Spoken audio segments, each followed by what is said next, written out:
তোর নানি মাতাল গেছে রে। এজেন্ট, আমি বুঝলাম না আপনি সব গানে শুধু নানিরে টানেন কেন?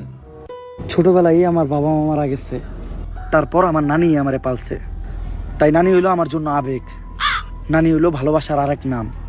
এই জন্য সব জায়গায় দিতে চাই আমি আমার নানির দাম।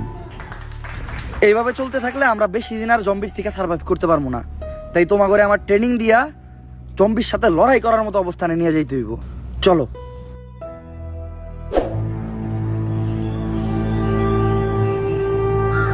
এজেন্ট, তুমি এগুলা কি করতেছো?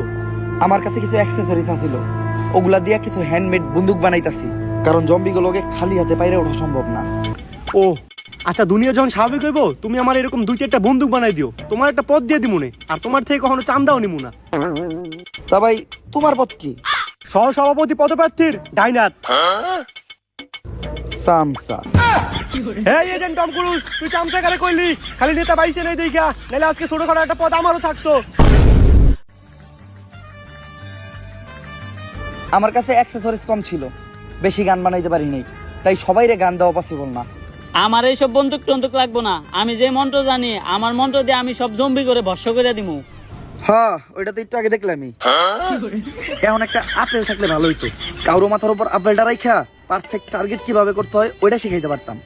আরে বেড়া, মন্ত্র দিয়ে যদি একটা আপেলই আনতে না পারি তাহলে কি এর বাবা হইলাম? আমি এখনই একটা আপেল আনা দিতাছি, যন্তর মন্ত্র সবাই কচ্ছু, লঙ্গির নিচ থেকে আপেল না পড়লে আমি খাই গু।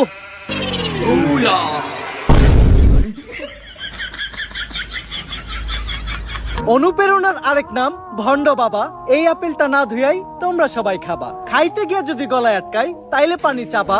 আর এরকম উল্টাপাল্টা শায়রি যদি তুমি আবার বলো তাহলে তোমার পুটকিতে লাত্তি খাবা। কিন্তু বাবা, আপেল ইমন পচাকে।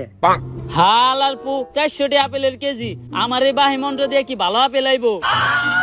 আচ্ছা, এটা দিয়ে কাম চালাই নিতাছি, এখন আপেলটা মাথায় নিয়া টার্গেটে দাঁড়াইবো কেডা?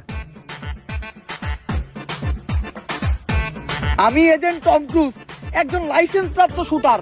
তোরা আমার এইটুকু বিশ্বাস করলি না? বস, আমি আপনারা বিশ্বাস করি। আপেল লাগবো না, আপনি আমার মাথায় গুলি করেন। তুই আমারে এত বিশ্বাস করস? এত বিশ্বাস তো আমার নানিও আমারে কখনো করে নাই।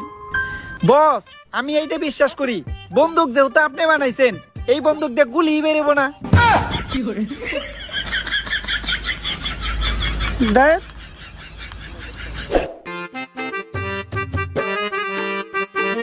সায়েন্টিস্ট, আমরা পানি দিয়ে যাইতাছি কে? পানিতে যাওয়াইছি, কারণ জম্বিরা কখনো পানিতে নামে না, জম্বিরা পানি দেখে ভয় পায়।